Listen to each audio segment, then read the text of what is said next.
ॐ ज्ञानतिमिरन्धस्य ज्ञानाञ्जनशलाकया चक्षुरुन्मिलितं येन तस्मै श्रीगुरवे नमः।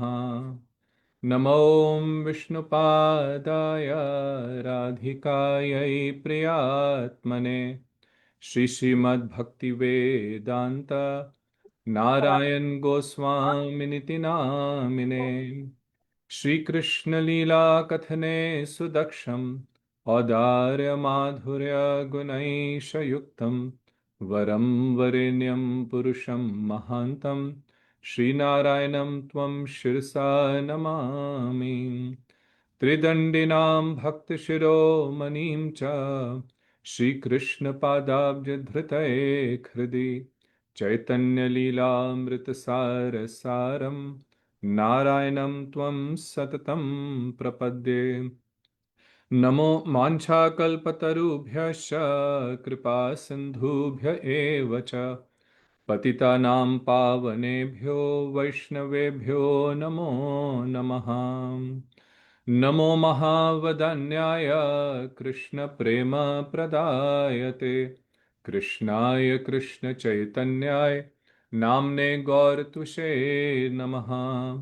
हे कृष्ण करुणा सिंधु दीनबंधु जगतपते गोपेश गोपिका कांता राधा कांता नमस्तुते।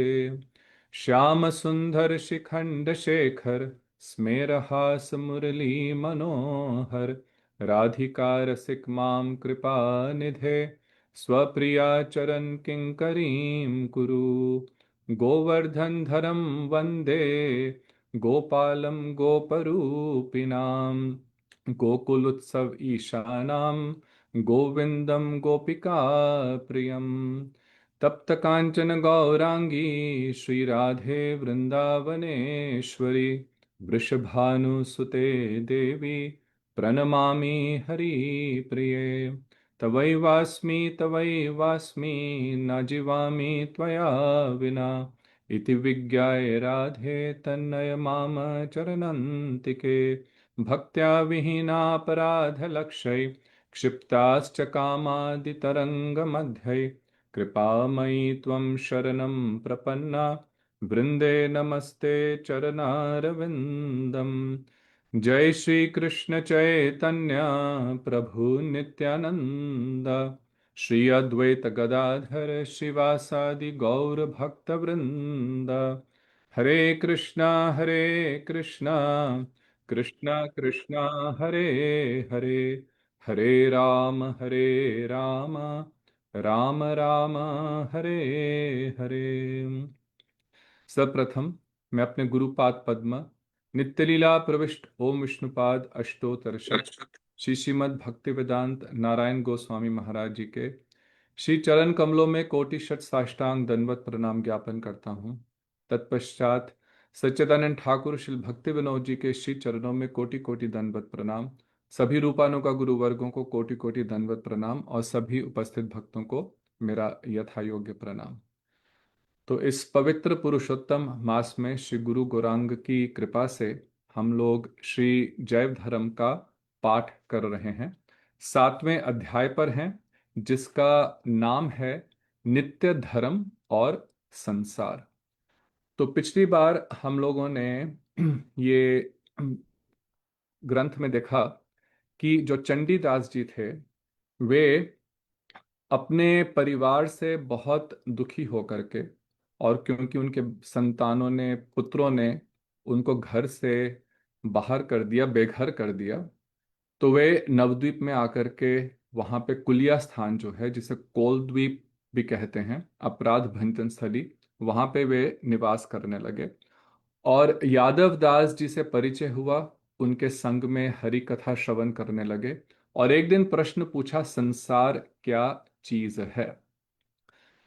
संसार क्या चीज है, इसका इस प्रश्न का उत्तर लेने के लिए वे प्रद्युम्न कुंज में गए जहाँ पे परमहंस दास बाबा जी निवास करते हैं और कई वैष्णवों के साथ।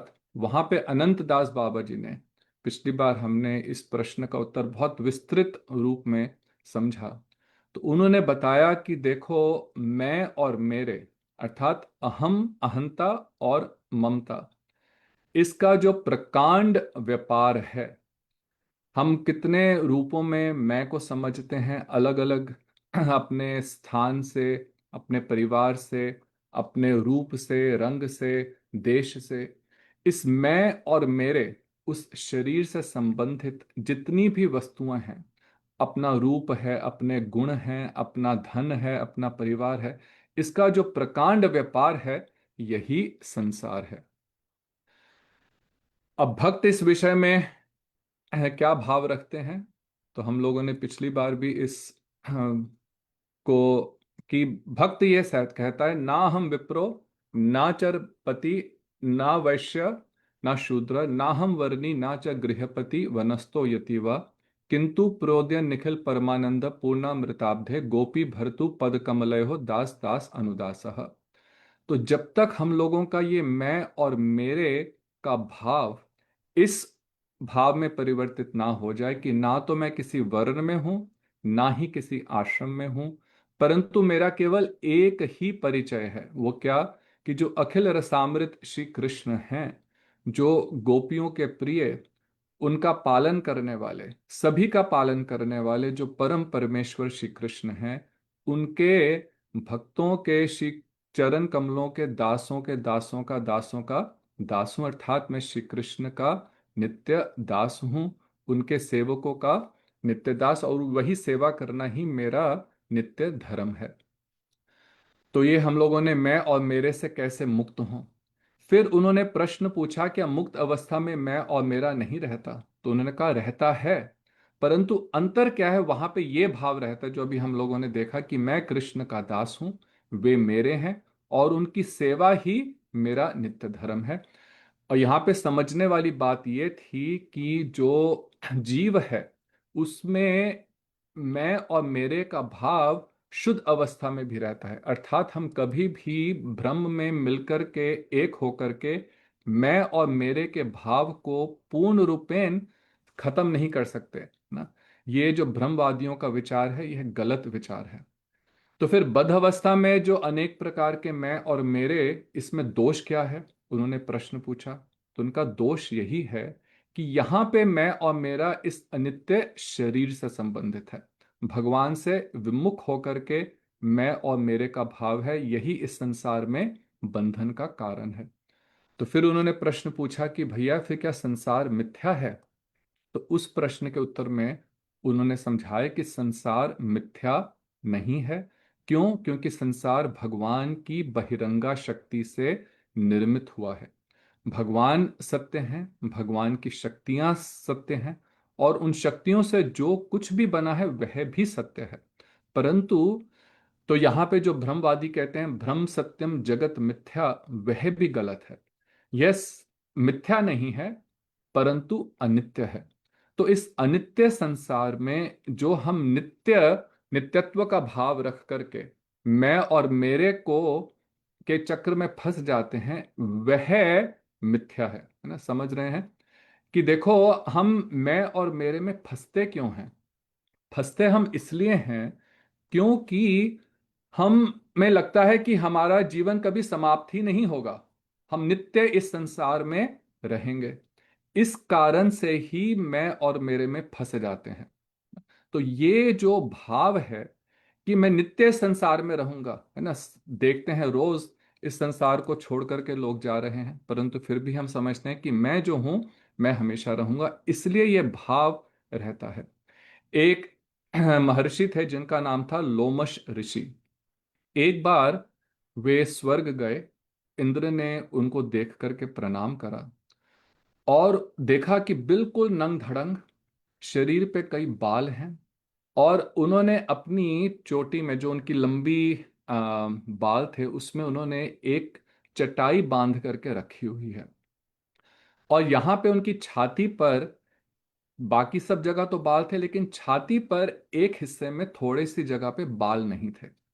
तो इंद्र ने उनसे पूछा कि महर्षि, यहाँ पे आपके कुछ जो है इस शरीर, छाती पर बाल नहीं है, इसका क्या कारण है?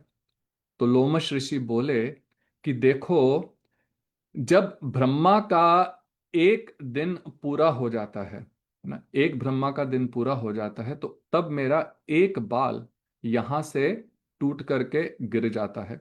ब्रह्मा का एक दिन, और कहीं पे लिखा है कि ब्रह्मा एक, जब ब्रह्मा की आयु समाप्त हो जाती है, तो किसी भी दृष्टि से देखें, एक ब्रह्मा का एक ही दिन, जिसमें 12 घंटे के दिन में 1000 चतुर्युगी और उतनी ही लंबी रात, इतना लंबे समय, तो उस समय एक उनका बाल गिरता है। तो कहते हैं कि जब मेरे शरीर से सब बाल झड़ जाएंगे, तब मेरी मृत्यु होगी। तो शरीर तो अनित्य ही है, तो इसके लिए मैं क्यों संसार करूं। तो मैं कोई घर बार नहीं बनाया, केवल एक चटाई जहां भी स्थान मिलता है वहां पे उसको बिछा करके शयन कर लेता हूँ, और इसी प्रकार से मैं अपना जीवन व्यतीत करता हूँ। तो मैं और मेरे का कोई भाव ही नहीं है, क्योंकि उनको इतनी लंबी उम्र होने के बावजूद भी उनको ये भाव था कि मेरा जो जीवन है वो अनित्य है, आज ना कल तो समाप्त होगा ही। तो देखो, हम लोगों की वैसी स्थिति तो नहीं है, परंतु हम अपने छोटे से जीवन को भी नित्य समझते हैं। और इसी कारण से ये मैं और मेरे का भाव होने के कारण इस संसार को, जो मिथ्या इस कारण से नहीं है कि है ही नहीं, ये स्वप्न भांति नहीं है, परंतु मिथ्या इसलिए है क्योंकि ये अनित्य है, परंतु उसको हम सत्य मान लेते हैं। तो यहां तक उन्होंने पिछली बार समझाया। तो फिर अब प्रश्न पड़ता है कि देखो, जब संसार मिथ्या है, तो फिर हम इस संसार में पड़े क्यों हुए हैं, है ना? तो फिर अनंतदास बाबा जी ने उस प्रश्न का बहुत सुंदर उत्तर दिया कि देखो, जो भगवान है वो चिन्मय है, और जीव जो है वो बृहत चिन्मय है। ये भी हम लोगों ने जैव धर्म के पिछले अध्यायों में पढ़ा। तो देखिए, जैव धर्म में भक्ति विनोद ठाकुर जी ने इतने सुंदर रूप से इसे रचना की है कि पिछले अध्यायों में बहुत विस्तृत रूप से एक तत्व को समझा करके आगे उसको पुनः सारांश में पुनः समझा रहे हैं कि इस प्रकार से पुनरावृत्ति, जैसे रिवीजन करते करते हम इन सब तत्वों को अच्छी प्रकार से आत्मसात कर लें, समझ लें।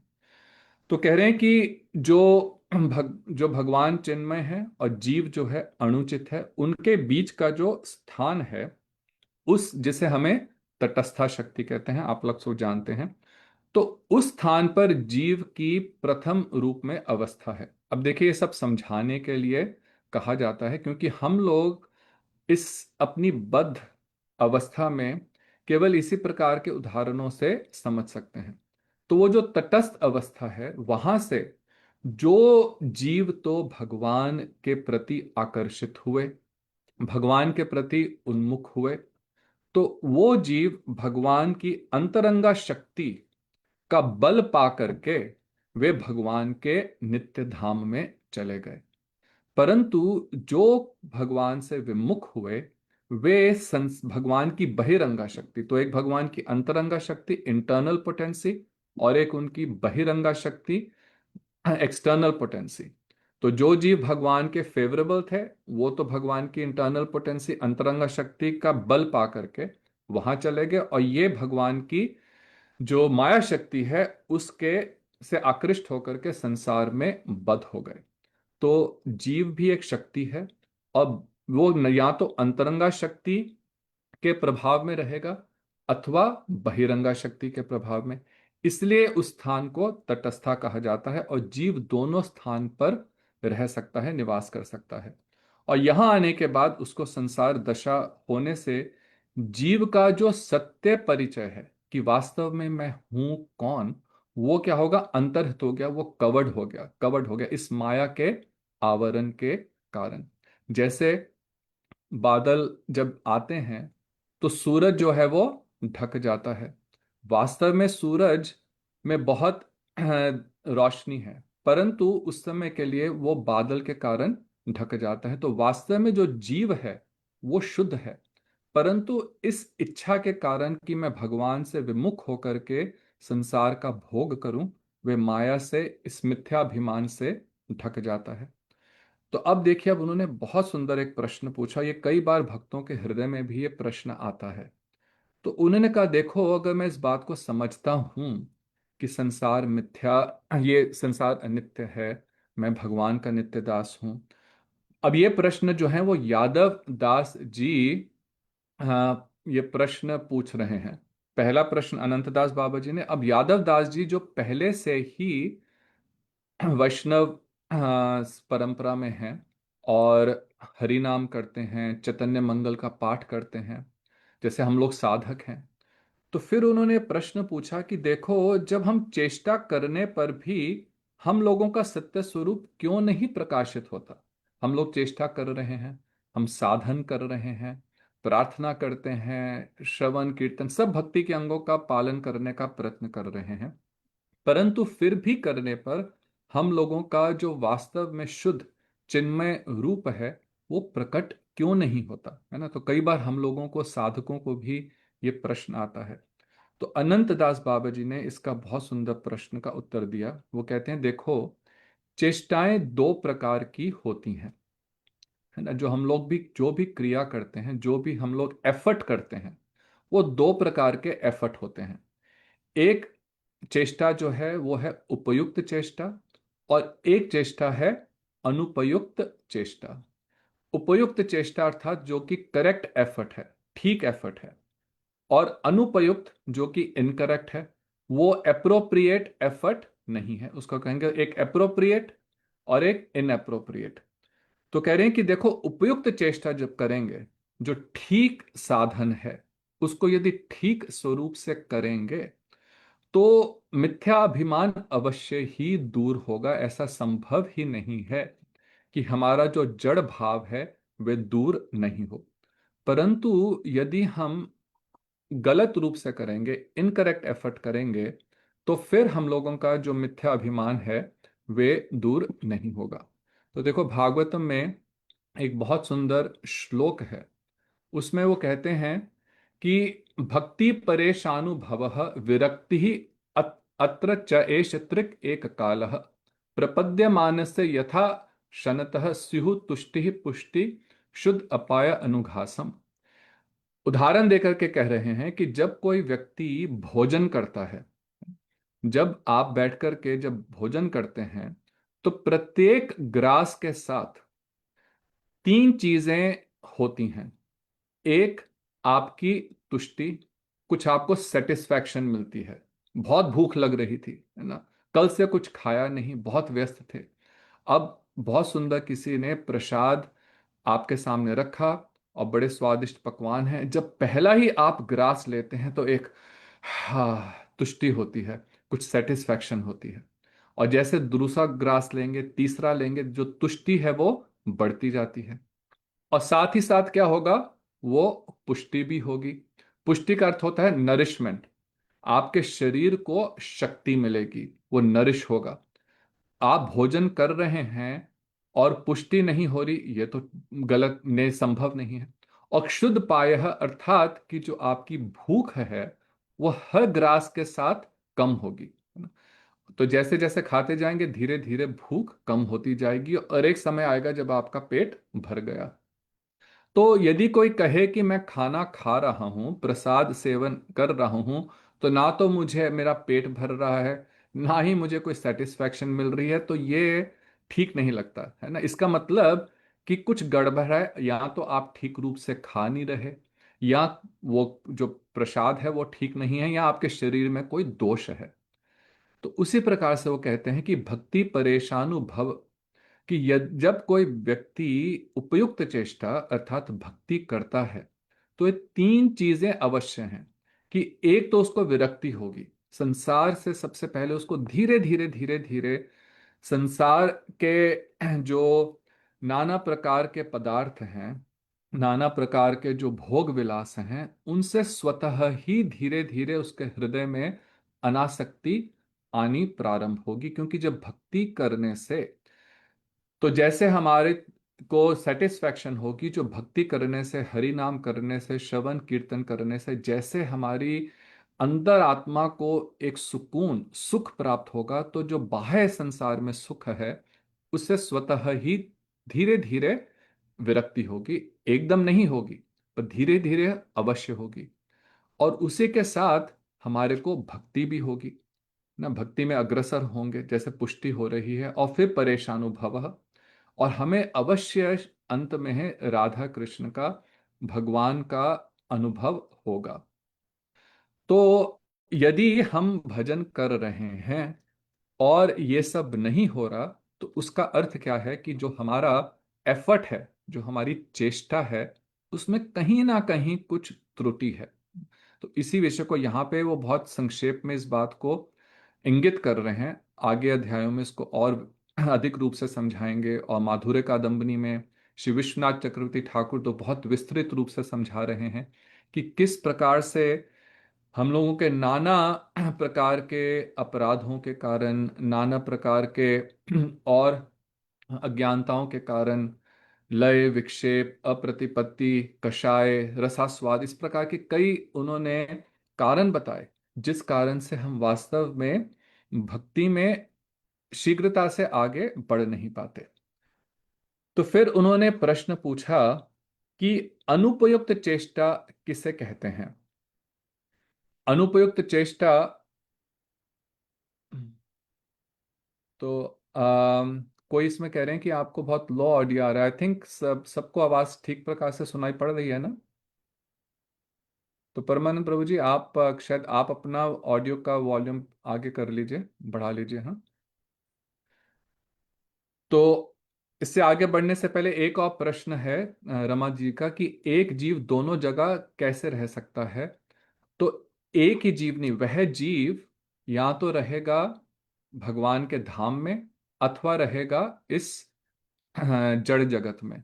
तो या तो भगवान की अंतरंगा शक्ति के प्रभाव में, अथवा वो भगवान की जो बहिरंगा शक्ति है उसके प्रभाव में। जैसे तट जो होता है, वो या तो पानी के अंदर, वो एक यदि लकीर को देखा जाए तो या तो पानी के अंदर होगी या जमीन पे होगी, इसलिए उसको तटस्थ कहते हैं। तो एक ही समय दोनों स्थानों पर नहीं रह सकता। ठीक है।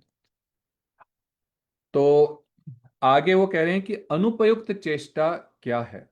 तो उन्होंने इसका उत्तर देते हुआ कि जो अनुपयुक्त चेष्टा है वो जैसे कर्म कांड है, जो भ्रम ज्ञान का अवलंबन करते हैं कि पहले कर्म कांड से चित्त को शुद्ध होकर के फिर ब्रह्म ज्ञानी बन जाऊंगा, और ब्रह्म ज्ञान का अवलंबन करके मैं माया से मुक्त होकर के निर्विशेष में लीन होकर के एक हो जाऊंगा।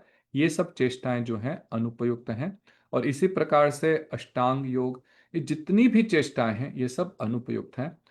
तो कहने का तात्पर्य यह है कि स्पष्ट रूप से कहा जाए, देखो गुरुदेव अभी जो उनके राय रामानंद संवाद पे बहुत सुंदर उनके प्रवचन आ रहे हैं, तो उसमें गुरुदेव एक बहुत सुंदर पॉइंट समझा रहे हैं कि जब तक हम निरपेक्ष होकर के, ऑब्जेक्टिव होकर के किसी चीज को नहीं देखेंगे, तब तक हम ठीक रूप से उस चीज को नहीं समझ सकते। तो जब यदि निरपेक्ष होकर के, बिल्कुल एक प्रकार से तटस्थ होकर के यदि हम देखें, तो ये जितने भी दूसरे प्रकार के साधन हैं, कर्म कांड है, नाना प्रकार के ध्यान हैं, ब्रह्मवादियों का जो साधन है, जितने भी साधन हैं, ये पूर्ण रूपेण अनुपयुक्त हैं, ये ठीक नहीं है। अब इसका कारण क्या है? तो उन्होंने पूछा कि ये क्यों अनुपयुक्त हैं। तो उसका उन्होंने बहुत ही सुंदर एक उत्तर दिया कि देखो, हम किसी चीज को उपयुक्त कब कहते हैं कि जब किसी एफर्ट को, किसी चेष्टा को उपयुक्त तब कहते हैं कि जब उसको करने से जिस चीज को हम प्राप्त करना चाहते हैं वो हमें प्राप्त हो जाए, है ना? जैसे आप घर से निकले, पहले भी उदाहरण दिया कि घर से निकले और आपने कहाँ जाना था वो आपने निश्चित नहीं किया, और घर से निकले, आप गाड़ी चला रहे हैं, 2-3 घंटे दिल्ली की सड़कों पर आप गाड़ी चलाते रहे, लेकिन कहीं पहुंचे नहीं। एफर्ट तो बहुत करा, है ना? इतनी गर्मी में, इतने भीड़ भड़क्के में आपने गाड़ी चलाई, तो एफर्ट तो बहुत करा, लेकिन पहुंचे नहीं किसी भी स्थान पर। क्यों? क्योंकि जिस स्थान पर जाना था वो स्थान का ना तो आपको ध्यान था, और ना ही आपने ठीक रास्ता लिया। मान भी लीजिए कि आपको है कि मैंने जहां जाना है, परंतु आपने ठीक रूप से मार्ग नहीं लिया, तो अपने गंतव्य स्थान पर नहीं पहुंचेंगे। तो जितना भी आपने एफर्ट करा, वो एफर्ट क्या था? वो वेस्ट था। तो इसको कहते हैं अनुपयुक्त चेष्टा। तो कह रहे हैं कि जब हमारी चेष्टाओं से हमारा मनोवांछित फल नहीं प्राप्त हो तो वह उसमें बहुत सी बाधाएं आती हैं, और हमारा जो अभिलषित फल है, जिस चीज को हम पाना चाहते हैं, उसको पाने की संभावना बहुत कम हो जाती है। इसलिए हम लोगों को अपने जीवन में जो भी चेष्टा करते हैं उसको यदि हम ठीक रूप से नहीं करें, समझ करके नहीं करें, तो हमारे को अपना गंतव्य स्थान प्राप्त नहीं होगा। इस कारण से गुरुदेव इस विषय पे बहुत जोर देते थे कि सबसे पहले अपने साध्य को निर्धारित करो। हमने जाना कहाँ है, इस विषय में क्रिस्टल क्लियर होना चाहिए। बिल्कुल हम लोग एक जब तक निष्ठ नहीं होंगे, इस विषय में हम एकदम क्लियर नहीं होंगे, तो जो हम साधन कर रहे हैं, जो एफर्ट कर रहे हैं, उसमें भी गड़बड़ी होगी। और उस गड़बड़ी करते हुए एफर्ट से फिर हम अपने जो प्राप्त करना चाहते हैं, अपने सत्य स्वरूप को, अपने जो शुद्ध चिन्मय रूप का ज्ञान प्राप्त करना चाहते हैं, स्वरूप सिद्धि प्राप्त करना चाहता है, वह संभव नहीं होगी। अब यहाँ पे वो कहते हैं, देखो यही सारी बात की जड़ है, इसी को समझना है, जो कि ब्रह्म ज्ञानी ध्यानी ये लोग नहीं समझ पाते। वो कहते हैं कि देखो, जिसके प्रति अपराध करने से हमारी यह अवस्था प्राप्त हुई है, उसी की कृपा से हमारी यह दशा दूर हो सकती है, अन्यथा नहीं। इस एक सेंटेंस में भक्तिविनोद ठाकुर ने हमारे सारे साधन और साध्य का निचोड़ डाल दिया। उसको पुनः देखें, वो कह रहे हैं कि देखो, जिसके प्रति अपराध करने से हमारी यह दशा हुई है, जो हम इस जगत में आज आकर के इस भवसागर में बंधे हुए हैं, उसका कारण क्या था कि कृष्ण के प्रति हम विमुख हुए। उस मूल अपराध के कारण हमारी यह स्थिति हुई है। तो जब तक हम उस कृष्ण के प्रति, उस परम भगवान के प्रति उन्मुख नहीं होंगे, एकनिष्ठ भाव नहीं आएगा, जब तक इस बात को समझ करके पूर्ण रूपेण उनके प्रति आत्मसमर्पण कर नहीं करेंगे और उनकी कृपा प्राप्त नहीं होगी, तब तक यह दशा दूर नहीं होगी। तो कहने का तात्पर्य है कि जिसके प्रति जो गलती करी है, उसी से क्षमा भैया मिलेगी।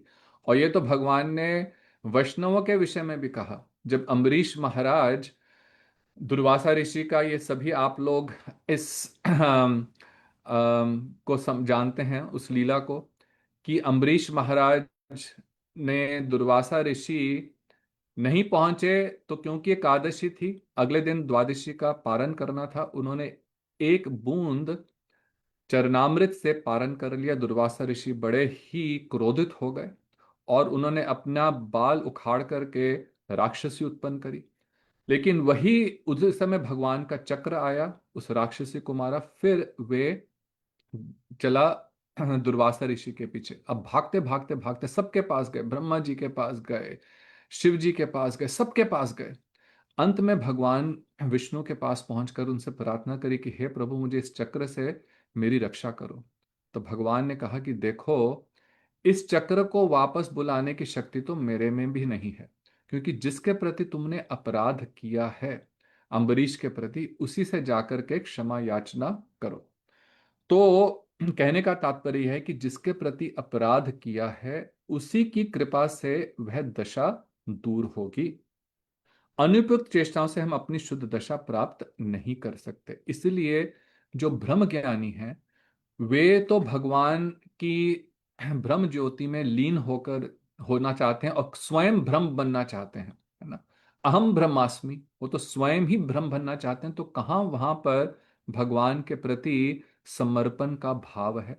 इसलिए उनकी संसार दशा समाप्त नहीं होती। वे ब्रह्म ज्योति में लीन तो हो जाएंगे, लेकिन वहां से भी समय आने पर उनका पतन होता है और पुनः इस भवसागर में आते हैं।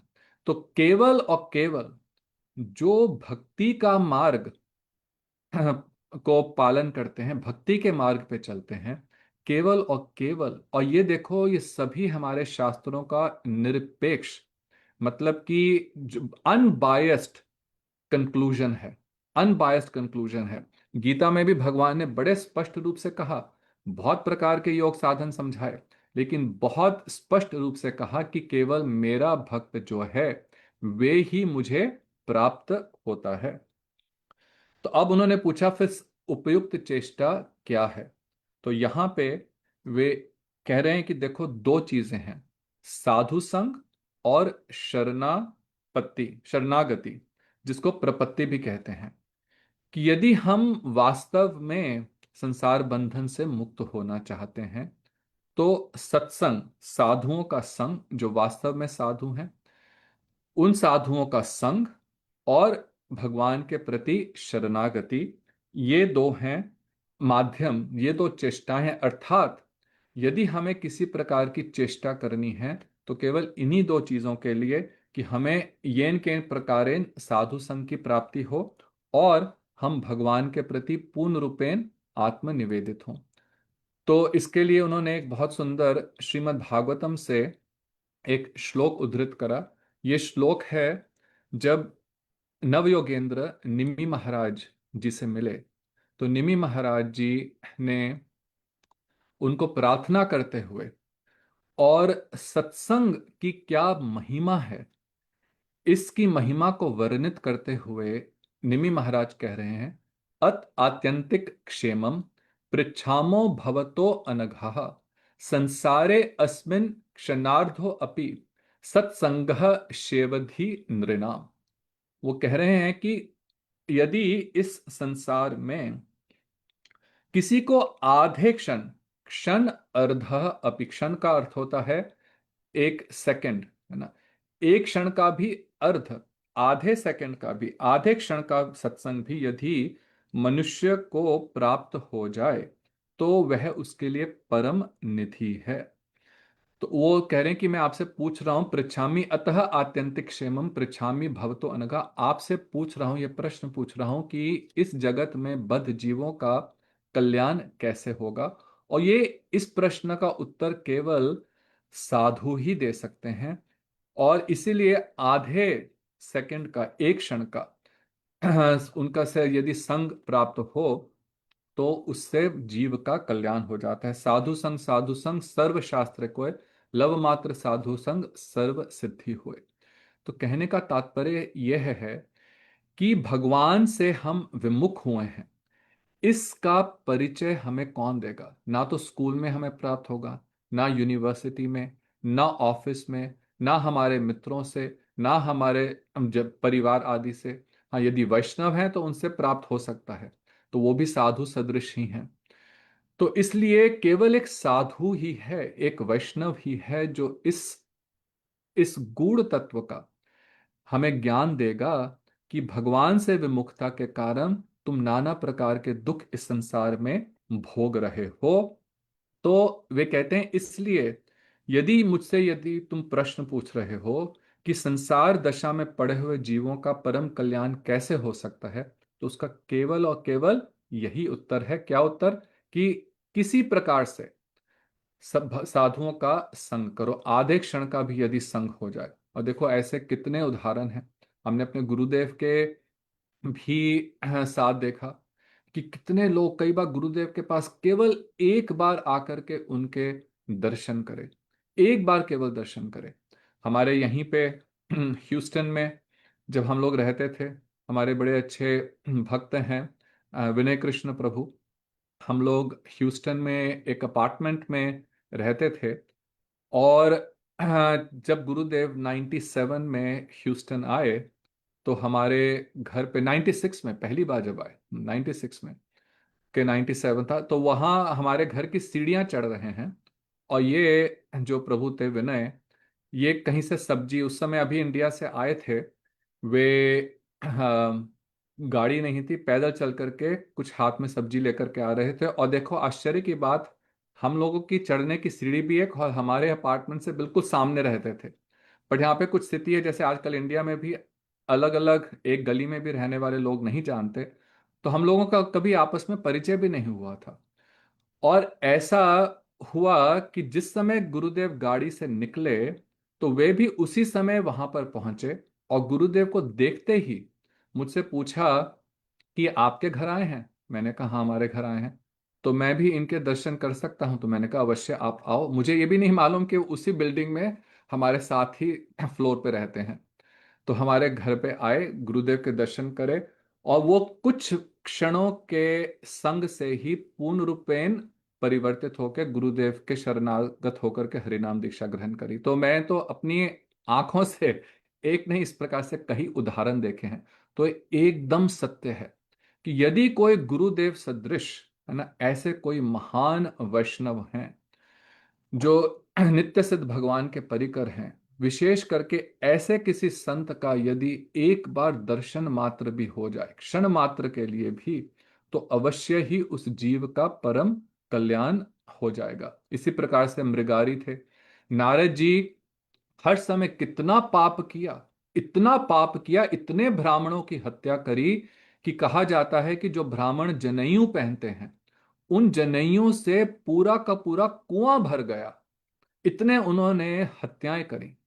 लेकिन फिर भी देखो, नारद जी जो भगवान के नित्य पार्षद हैं, उनका संग करने से वे क्या हुए? वे वहां से मृगारी से क्या बने? उल्टा नाम जपत जग जाना, बाल्मीकि भय ब्रह्म समाना। वो कितने उन्नत ऐसे महान संत बने कि भगवान राम की लीला के दर्शन, उनकी लीला होने से पहले ही दर्शन करके पूरी रामायण लिख डाली।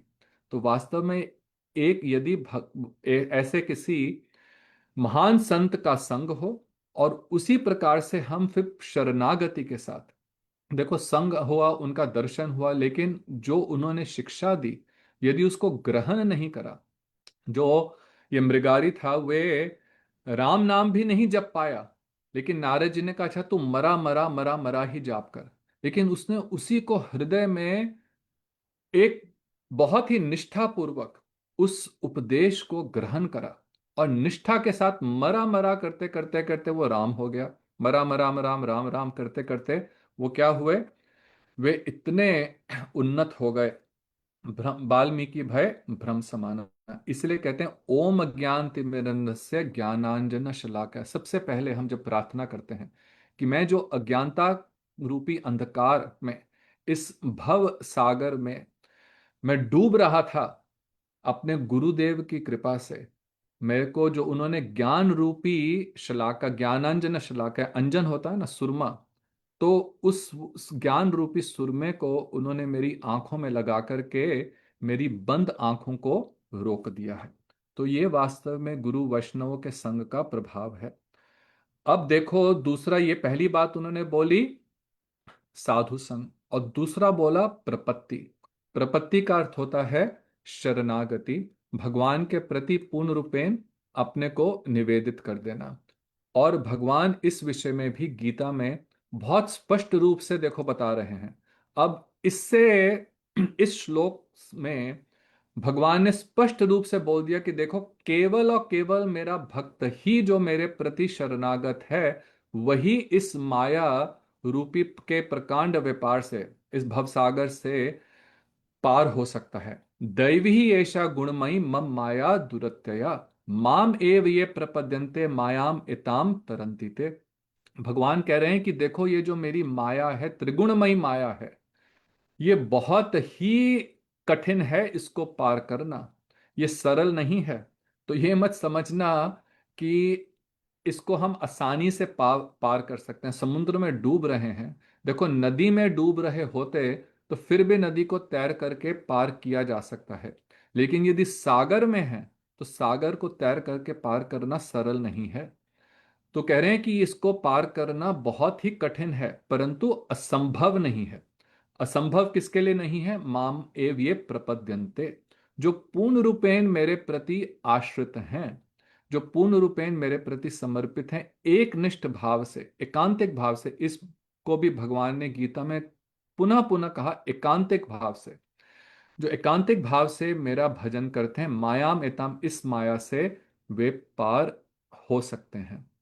उन्होंने ना तो एक ज्ञानियों के विषय में कहा, ना उन्होंने कर्म योगियों के विषय में कहा, ना उन्होंने ध्यान योगी जो हैं उनके विषय में कहा, किसी के विषय में नहीं कहा, परंतु केवल भक्त के विषय में।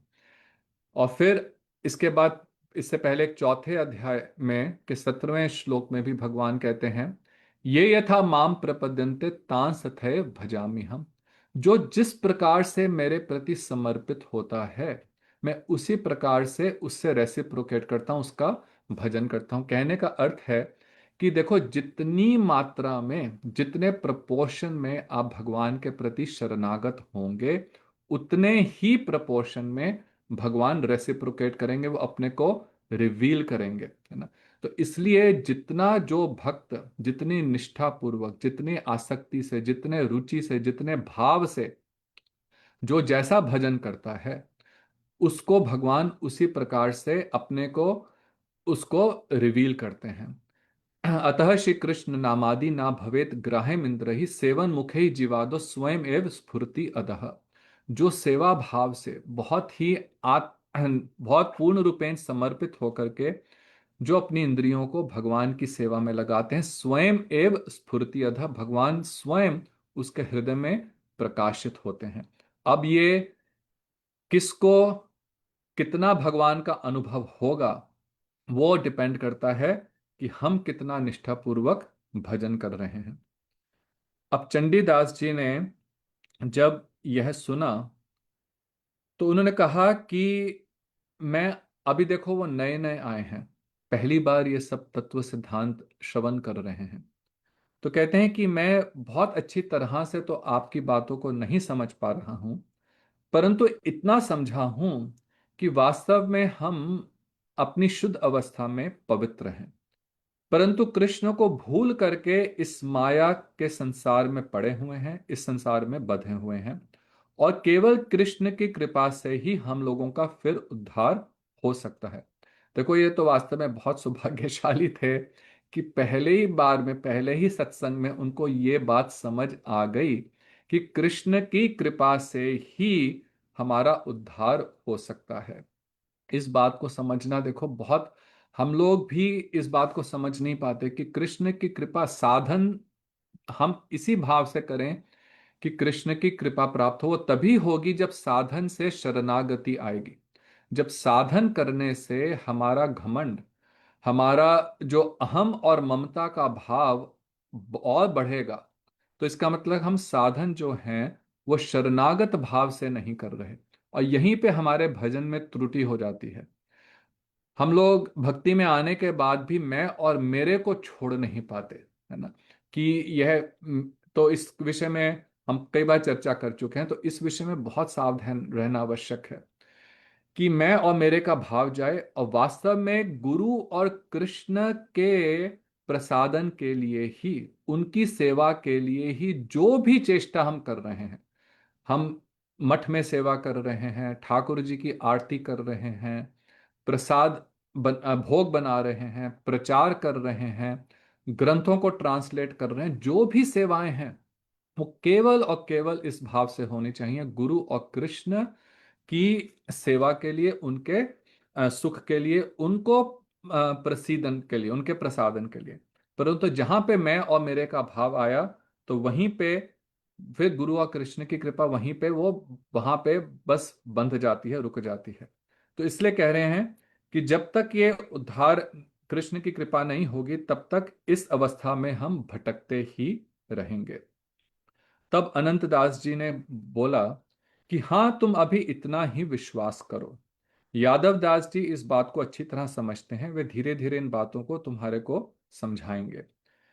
जगदानंद जी ने प्रेम विवर्त में जीवों की विभिन्न अवस्थाओं का बहुत ही सुंदर चित्र अंकित किया है। तो इसके बाद उन्होंने एक जगदानंद जी के प्रेम विवर्त ग्रंथ से उन्होंने बहुत सुंदर, इसके बाद काफी कई प्यार उद्धृत किए हैं, जिनको हम अभी पढ़ेंगे। जगदानंद जी कौन थे? भगवान चैतन्य महाप्रभु के अंतरंग पार्षद।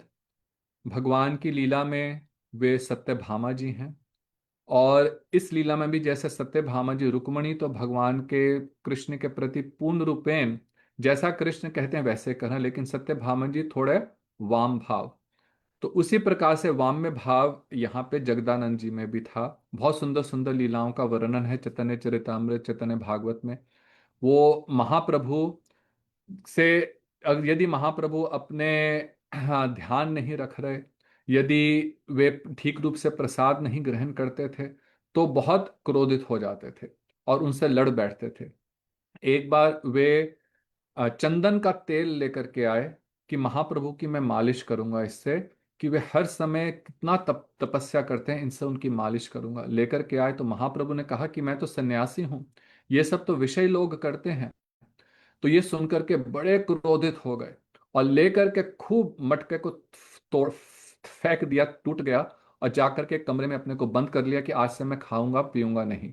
तो इस प्रकार से महाप्रभु से देखो कितना प्रेम है, इतना प्रेम कि वहां पे महाप्रभु से भी लड़ करके बैठ गए।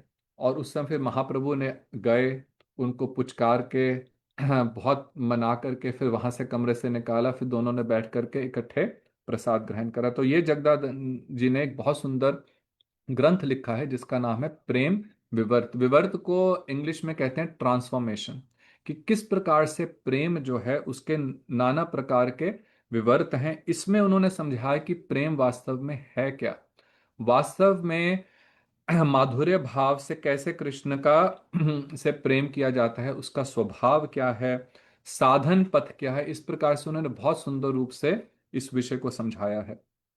इन प्यारों को समझाने से पहले भक्तिविनोद ठाकुर जी एक बात समझा रहे हैं, और इसको भी हम लोगों ने जैव धर्म के प्रारंभ में इस विषय को पढ़ा था, लेकिन एक बार जल्दी से इसकी पुनरावृत्ति करेंगे, रिवीजन करेंगे। तो उनका पदार्थ दो प्रकार का होता है। पदार्थ का अर्थ होता है ऑब्जेक्ट।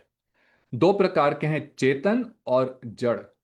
जो चेतन है उसका अर्थ क्या है कि जिसमें इच्छा है और अनुभव शक्ति है, कॉन्शियसनेस है, वो एक्सपीरियंस कर सकता है, डिजायर कर सकता है। और जड़ अर्थात जैसे टेबल है, कुर्सी है, इसमें ना तो इच्छा है और ना ही अनुभव करने की शक्ति है, दोनों का अभाव है। और चेतन दो प्रकार के हैं, पूर्ण अर्थात विराट चेतन जो भगवान है, और क्षुद्र चेतन जो जीव है। यहाँ पे पुनः समझने की बात क्या है कि इच्छा शक्ति जो है वो चेतन तत्व का एक इनहेरेंट प्रॉपर्टी है, वो उससे अलग नहीं की जा सकती।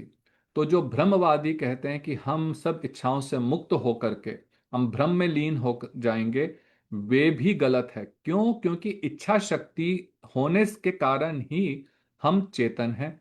लेकिन प्रॉब्लम सिर्फ अभी इतनी है कि वो जो इच्छा है वो गलत जगह पर लगी हुई है। अभी संसार को पाने के लिए, जब वो कृष्ण को पाने के लिए लग जाए तो उसी से फिर हम हमारी मुक्त अवस्था है। तो यहाँ पे इसको समझाने के बाद उन्होंने कहा कि देखो, कृष्ण जो है वो बृहत है, वो पूर्ण है, और जीव है वो अणुचेतन है। भगवान श्री कृष्ण को चिन्मय सूर्य और जीवों को चित्कण कहा जाता है। चित्कण जीव का धर्म या स्वाभाविक कृष्ण की सेवा है, और उसका यह धर्म उनके गठन के साथ ही उत्पन्न हुआ। इसको भी सबसे पहली चीज जैव धर्म में हमने यही पढ़ी थी कि जब किसी वस्तु का, जब किसी पदार्थ का गठन होता है, कॉन्स्टिट्यूशन होता है, तो उसके साथ ही उसके स्वभाव अथवा धर्म का भी निर्णय हो जाता है। उसका निर्माण करने वाला उसका निर्णय कर देता है। तो इसलिए कह रहे हैं कि जिस प्रकार से अग्नि जो है उसकी दहिका शक्ति है ना, उसको उससे अलग नहीं किया जा सकता, पानी से उसकी तरलता को अलग नहीं किया जा सकता। उसी प्रकार से जीव से इस भाव को कि मैं कृष्ण का नित्य दास हूं, उसको अलग नहीं किया जा सकता। परंतु केवल प्रॉब्लम अभी क्या है कि अभी वह माया के कारण ढका हुआ है। तो यहाँ पे उन्होंने फिर ये आप लोग प्रेम विवर्त में भी पढ़ सकते हैं, जैव धर्म में भी पढ़ेंगे। यहाँ पे उन्होंने बहुत सुंदर, इसको हम लोग सारांश में अ, कुछ इसके प्यार पढ़ते हैं क्योंकि बहुत ही सुंदर प्यार हैं, और फिर इसका क्या भाव है भावार्थ करेंगे। कृष्ण बहिर्मुख जीव कृष्ण चिन्मय भास्कर, नित्य कृष्ण देखी कृष्ण करे न आदर। कृष्ण बहिर्मुख हया भोग वांछा करे, निकटस्थ माया तारे जापटिया धरे। जो कृष्ण से बहिर्मुख होकर के जब जीव भोगवांछा करता है, माया जो पास में ही बैठी है आकर के उसको पकड़ लेती है। पिशाची पायले येन मथि छन है, मायाग्रस्त जीवेर है से भाव उदय। तो वो माया को कह रहे हैं कि ये पिशाचनी जैसी है। जैसे यदि किसी को भूत लग जाए, है ना, वो कहते हैं कि इसको किसी ही इज पोजेस्ड, इसको भूत लग गया है। तो वो व्यक्ति कैसा होगा? उसकी जो बुद्धि है पूर्ण रूपेण भ्रमित हो जाएगी, पागलों की तरह इधर उधर भागेगा। तो कह रहे हैं उसी प्रकार से जो माया से ग्रस्त जीव हैं, माया पिशाचिनी जैसी है, उस कारण से जीव भी इस संसार में इधर उधर भ्रमित होकर के भाग रहे हैं। वास्तव में यदि जैसे जैसे आप लोग भी देखेंगे, जैसे जैसे हम लोग को धीरे धीरे ज्ञान होने लगता है कि संसार है क्या, तब आप बाकी के जीवों की जब दशा देखें तो ऐसा ही प्रतीत होता है कि बिना किसी कारण से वे लोग संसार में नाना प्रकार के दुखों से दुखी हो रहे हैं, स्ट्रेस्ड हैं, फ्रस्ट्रेटेड हैं, नाना प्रकार की ऐसी चीजें जिसका कोई जीवन से वास्तविक संबंध ही नहीं है, उनमें उन बातों में फंसे हुए हैं। तो आमी सिद्ध कृष्णदास यही कथा भूले, माया नफर हैया चिर दिन बुले। तो कह रहे हैं कि ये कि मैं कृष्ण का नित्य दास हूं, इसको भूल जाने के कारण वो बहुत समय से, चिर दिन से, बहुत समय से वे इस संसार माया के चक्र में फंसा हुआ है। कभू राजा कभू प्रजा, कभू विप्र शूद्र, कभू दुखी कभू सुखी, कभू कीट क्षुद्र। तो इस पर कभी अपने को राजा समझता है, कभी अपने को प्रजा समझता है, कभी अपने को पशु समझता है। तो यह जैसे हम लोग मैं और मेरे का पिछली बार पढ़ रहे थे, तो इस प्रकार से कभी वे सुखी कभी दुखी, कभी स्वर्ग लोक में कभी मृत्यु लोक में, इस प्रकार से भटक रहा है। पर रोते रोते जब इसको इस प्रकार से भटकते भटकते भटकते यही रूपे संसार भ्रमिते कौन जन, साधु संगे निज तत्व अवगत जन। इस प्रकार से संसार में भटकते हुए जब उसको किसी साधु का संग मिलता है तो निज तत्व, तब वह समझता है कि वास्तव में मैं कौन हूं। निज तत्व जानी आर संसार नाचाए, केन वा भजिनु माया करे हाय हाय। तब वे संसार से इस निज तत्व को जानकर कि वास्तव में मैं हूं कौन, तब वे संसार से विरक्त होता है और फिर अपनी अवस्था पर बहुत खेद करता है कि हाय, मैं कितनी अज्ञानता में पड़ा हुआ था, कितना अपना जीवन मैंने व्यर्थ कर दिया। केंदे बले ओहे कृष्ण आमी तव दास, तोमार चरण छाड़ी हैले सर्वनाश। फिर भगवान से प्रार्थना करता है कि हे प्रभु, मैं आपका नित्य दास हूं, आपके चरणों की शरण छोड़ करके मेरा सर्वनाश हो गया था। श्री शंकपाद शंकराचार्य जी भी भज गोविंदम में वे इसी प्रकार से प्रार्थना करते हैं, पुनरपि जननम पुनरपि मरणम, पुनरपि जननी जठरे शयनम, यही संसारे बहु दुस्तारे, कृपा अपारे पाही मुरारे। तो वे श्री कृष्ण से प्रार्थना कर रहे हैं कि पुनः पुनः मैं जन्म ले रहा हूं, पुनः पुनः मेरा मरण हो रहा है, पुनः पुनः मैं जननी के गर्भ में शयन कर रहा हूं। ये जो भव सागर है इसको पार करना बहुत ही कठिन है प्रभु। आप मेरे को, मेरी रक्षा करो, मैं आपके शरणागत हो रहा हूं। कृष्ण कृपया कृपया अपारे पाही मुरारे, आप कृपा करके मुझे इस दुस्तर संसार से पार ले जाइए। तो इस प्रकार से जब प्रार्थना करते हुए, रोते रोते हुए जीव जब कृष्ण से प्रार्थना करता है, वास्तव में जब उसके हृदय में ऐसा शरणागत का भाव आता है, ऐसी दीनता आती है, तब भगवान, जो कि बहुत ही क्या है, कृपालु हैं, वो तो केवल इस बात की प्रतीक्षा कर रहे हैं कि कब ये जो मेरा प्रिय दास है, जो कब से मुझसे बिछुड़ करके संसार में भटक रहा है, कब वो मेरी ओर उन्मुख होगा, कब मेरी ओर देखेगा, और मैं तुरंत उसको अपने पास लाने का अरेंजमेंट करूंगा। तो उस समय भजिते भजिते माया के पिछने राखी कृष्ण पाने चाहे, भजिते भजिते कृष्ण पाद्म पद्म पाए, कृष्ण तारे देन निज चित्त शक्ति बल, माया आकर्षण छाड़े भैया दुर्बल। वो कह रहे हैं कृष्ण तारे देन, तब उस ऐसे भक्त को भगवान चित्त शक्ति का बल देते हैं। अब ये भी बहुत विस्तृत चर्चा है, इसको आगे अभी हम और समझेंगे। तो भक्ति क्या है? भगवान की चित्त शक्ति है, भगवान की अंतरंगा शक्ति का बल, जब हमें गुरु के माध्यम से प्राप्त होता है, गुरु वैष्णवों के माध्यम से जब प्राप्त होता है, तब जो संसार का बंधन है वो ढीला पड़ने लगता है ना। तो किसी ने खूब जोर से रस्सी में गांठ बांधी हुई है, अब उसको खोलने का प्रयत्न कर रहे हैं, तो पहले तो बारी में नहीं खोलेगी, है ना। कई बार गांठ बड़ी जोर से बंध जाती है, तो आप उसको कोशिश करते रहो, करते रहो, करते रहो, धीरे धीरे वो जो गांठ है वो हल्की होने लगेगी। तो जैसे जैसे वो चित्त शक्ति का बल प्राप्त होगा, तो भगवान कह रहे हैं, माया आकर्षण छाड़े हैया दुर्बल। तो माया का जो आकर्षण है वो धीरे धीरे क्षीण होता जाता है, और वह माया को पीछे छोड़ते हुए कृष्ण की ओर अग्रसर होते हुए अंत में उनके चरण कमलों को प्राप्त करने में समर्थ हो जाता है। साधु संगे कृष्ण नाम यही मात्र चाई, संसारे जिनेते आर कौन वस्तु नहीं।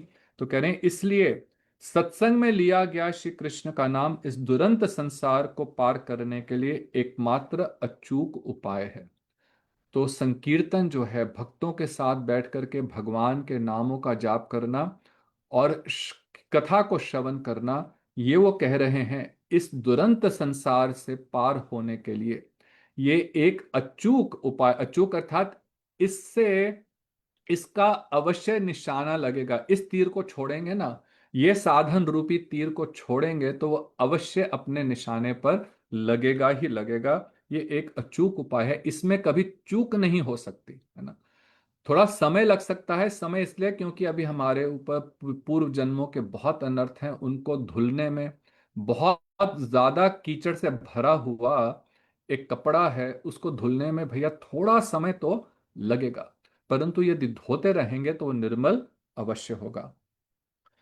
तो अब उन्होंने एक और प्रश्न पूछा, इसको करके फिर हम आज का कथा समाप्त करेंगे। तो उन्होंने एक प्रश्न पूछा बाबा जी से कि देखो, आप जिस साधु संघ की बात कर रहे हैं, वे साधु भी तो इसी संसार में हैं। वे भी हम देखते हैं, और हम लोग देखते हैं कभी जो साधु है उसको भी शरीर का भी रोग हो रहा है, उनको भी कई प्रकार के दूसरे कष्ट नजर आता है कि वे उनको भी कष्ट हो रहे हैं, उनको भी भूख लगती है, वे भी सोते हैं। तो कह रहे हैं कि इस प्रकार की नाना प्रकार की सांसारिक पीड़ाओं से तो हम देखते हैं कि साधु भी जर्जरित हो रहे हैं, तो फिर वे दूसरे जीवों का उद्धार कैसे कर सकते हैं। तो अब उन्होंने अनंतदास बाबा जी ने इस बात को बहुत सुंदर रूप से समझाया।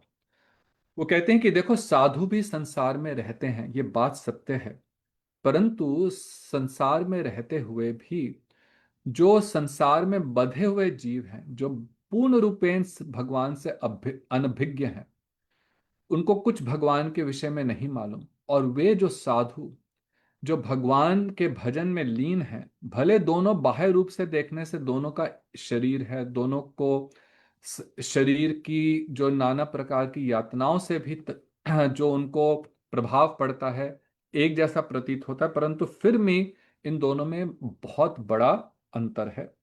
बाहर से देखने में संसार उनका दोनों एक जैसा प्रतीत होता है, लेकिन अंदर से दोनों के संसार में, दोनों के भीतर में बहुत अंतर है। एक संसार की यातनाओं से दुखी होता है, दूसरा संसार की यातनाओं से पीड़ित नहीं होता। बाह्य रूप से हमें लग रहा है कि उसको कष्ट हो रहा है, परंतु कष्ट नहीं हो रहा। ये भी हमने गुरुदेव के जीवन में साक्षात देखा। यदि गुरुदेव बाह्य रूप से ऐसा लगता था कि गुरुदेव को कोई बहुत बड़ा रोग हुआ, एक बार ह्यूस्टन में थे गुरुदेव, और बहुत जबरदस्त वे बाह्य दृष्टि से बीमार पड़ गए। और यदि उस समय किसी ने देखा हो तो देखिए, कोई भी व्यक्ति उस स्थिति में पूर्ण रूपेण अधमरा होकर के हाय हाय करने लगता। लेकिन ये हम लोगों ने अपनी आंखों से देखा कि गुरुदेव इतने दिन बाह्य दृष्टि से उनको रोग रहा, परंतु किंचित मात्र भी वे विचलित नहीं थे।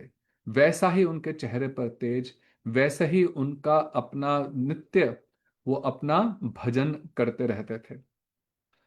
तो अब ये गुरुजन ये भी समझने वाली है, जो ऐसे गुरुजन हैं वो ये सब केवल करते हैं कि हम सेवकों को उनकी सेवा करने का सौभाग्य प्राप्त हो।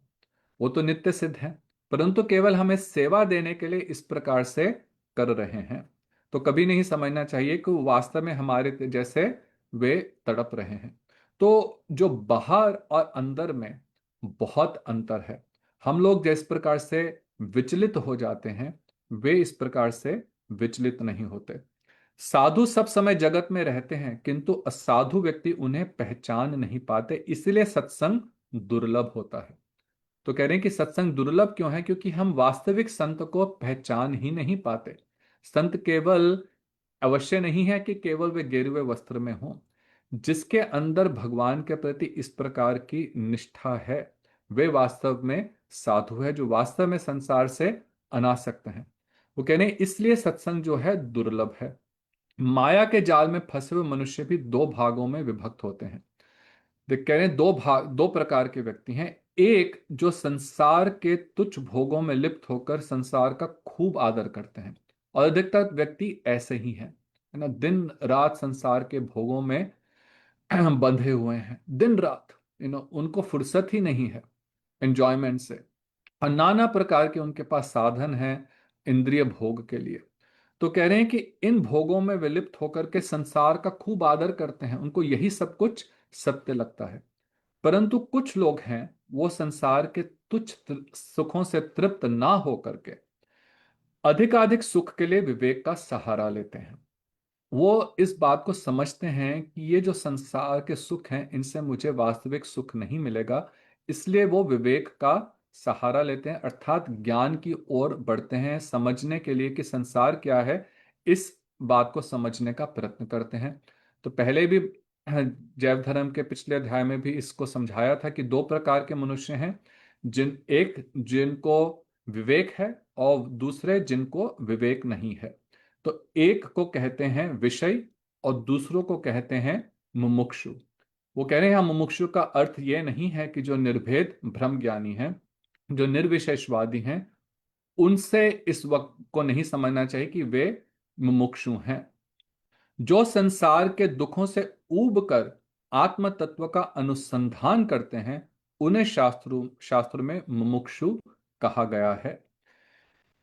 तो यहाँ पे जो संसार से जिनमें कुछ विरक्ति आई है, उन और संसार से ऊब करके मैं कौन हूं इस विषय में जिज्ञासा कर रहे हैं, भगवान कौन है, कैसे मैं भगवान को प्राप्त करूंगा, कैसे जन्म मरण के चक्र से मुक्त होऊंगा, इसका जो इस विषय में जो चेष्टा कर रहे हैं, वे कहते हैं ऐसे लोग क्या हैं? वे मुमुक्षु हैं। जब मुमुक्षु मुमुक्षा का परित्याग कर भगवान का भजन करता है, तब उस भजन को शुद्ध भक्ति कहते हैं। तो जब पहले प्रारंभिक अवस्था में केवल संसार से मुक्त होने की का भाव होता है, केवल हम संसार के बंधन से, संसार के दुखों से मुक्त हो जाएं, मुक्ति का भाव होता है। परंतु कह रहे हैं कि जब ऐसा साधक इस भाव को भी त्याग दे कि मुझे मुक्ति चाहिए, क्यों? क्योंकि अब वो केवल कृष्ण के को सुख देने के लिए, मुक्ति का जब हम भाव रखते हैं, तो वहां पे भी कुछ स्वार्थ है ना, वहां पे भी अपने को सुख देने की इच्छा है। और शुद्ध भक्ति का क्या डेफिनेशन है, परिभाषा क्या है?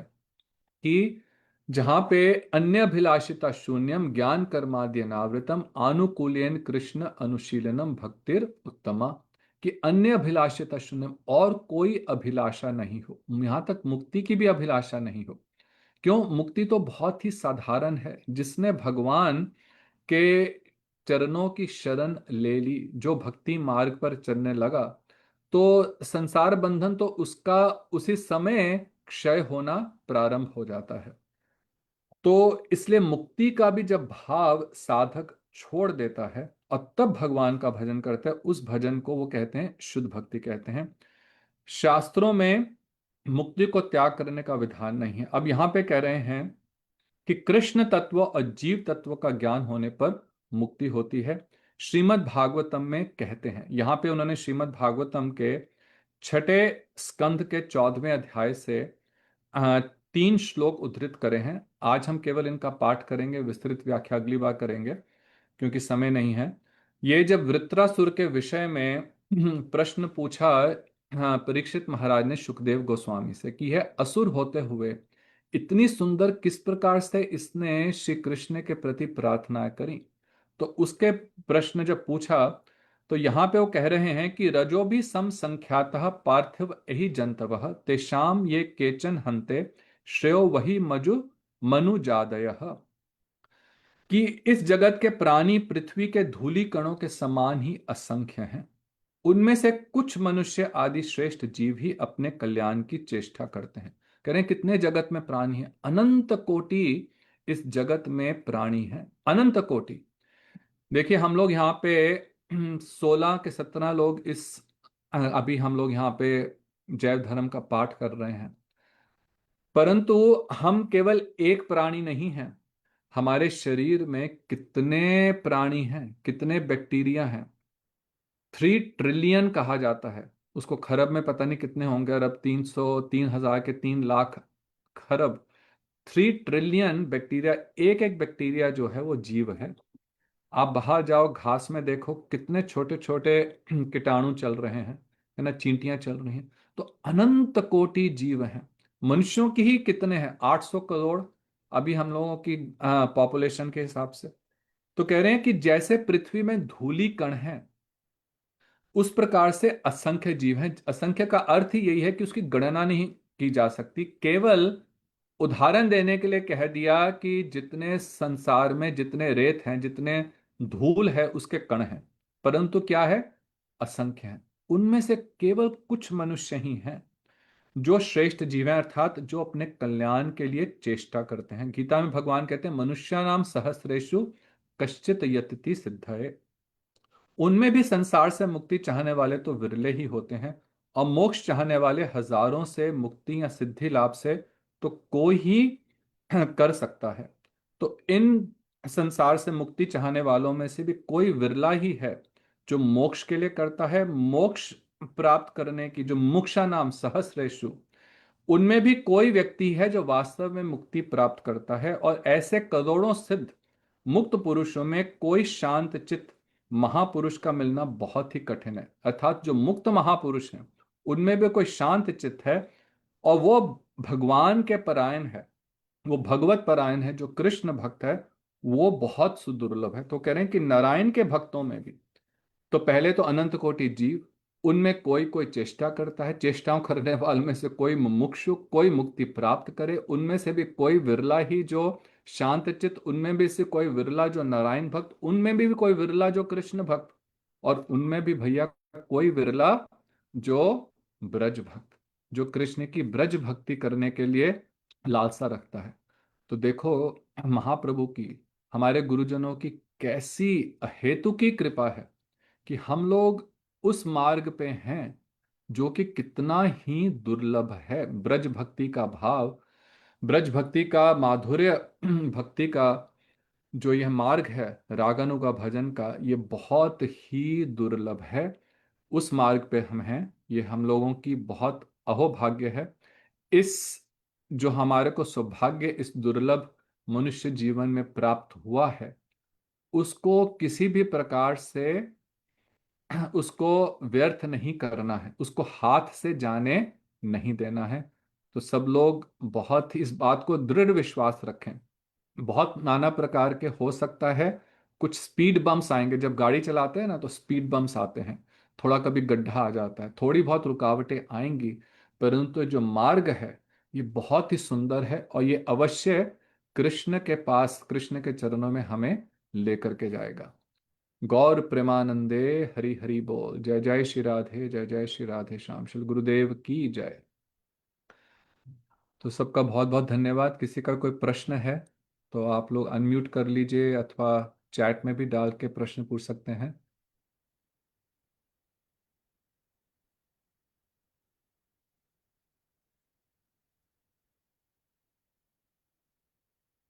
हरे कृष्ण प्रभु जी, दंड प्रणाम।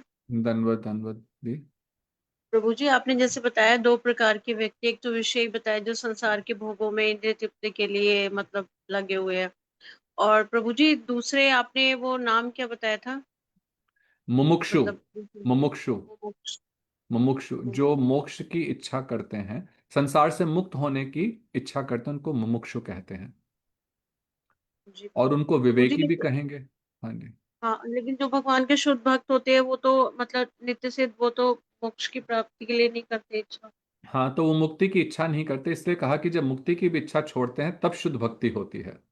परंतु कैटेगरी उनको यही कहा जाएगा कि वो फिर विवेकी हम्म। व्यक्ति हैं ना। वो संसार हम्म। के भोग विलास में के प्रति आकर्षित नहीं है, संसार के भोग विलास का आदर नहीं करते। तो कैटेगरी वाइज उनको कहा जाएगा कि वे भी विवेकी हैं, जो भक्त हैं वे विवेकी हैं। लेकिन उसमें भी फिर अलग अलग लेवल्स हैं। तो जब वो मुक्ति की भी इच्छा को छोड़ देते हैं, त्याग देते हैं, तब शुद्ध भक्ति में प्रवेश होता है। जी तो प्रभु जी, प्रारंभिक मेरा एक अवस्था में। प्रश्न हाँ और जी। है। हाँ जी। प्रभु जी, जैसे कहते हैं कि हम मतलब पुरुषोत्तम मास चल रहा है तो हमें भगवान से कुछ मांगना नहीं चाहिए अपनी फैसिलिटी के लिए कि भगवान हमें ये कर दो या हमारा ये काम कर दो, हमें सिर्फ शुद्ध भक्ति ही करनी चाहिए। लेकिन कभी कभी ऐसा हो जाता है कि हम ग्रस्त में है और कुछ हमारे ऊपर बहुत बड़ी विपदा पड़ जाए, या मतलब किसी को भी लेकर, जैसे मेरे फादर अभी हॉस्पिटल में थे तो उनको हार्ट की प्रॉब्लम है, स्टंट डले हुए, तो एकदम से अचानक पेन हुआ, तो फिर मुझे हाथ जोड़ के प्रार्थना की भगवान मेरे पापा को आप ठीक कर दो। फिर एक मन में ये प्रश्न उठा कि हम तो अभी भी बहुत आसक्त है, हम तो भगवान से मांग रहे हैं ये सब, तो फिर प्रभु जी वहां पे आके तो फिर ऐसे लगता है कि मतलब कैसे करें। आनी देखो, भाव आपका ठीक है। अभी देखो, यहां तक आपको इस बात की अब समझ आ गई कि हमारे को हम्म। मांगना नहीं चाहिए। नहीं। पहले तो हम्म। ये भी समझ नहीं थी, पर नहीं। एटलीस्ट अब यहां तक तो हो गई ना उन्नति की, इस बात को समझने लगे। परंतु अभी वो पूर्ण रूपेण से भाव गया नहीं मांगने का, क्योंकि अभी भी आसक्ति है। यही वो आ बता रहे सकते हैं हैं। कि धीरे धीरे धीरे आसक्ति छूटेगी। तो एक स्थिति वो है जब श्रीवास ठाकुर जी के आंगन में हाँ जी। महाप्रभु रात्रि के समय संकीर्तन चल रहा है, तो उनका हम्म। जो पुत्र था उसने शरीर छोड़ दिया।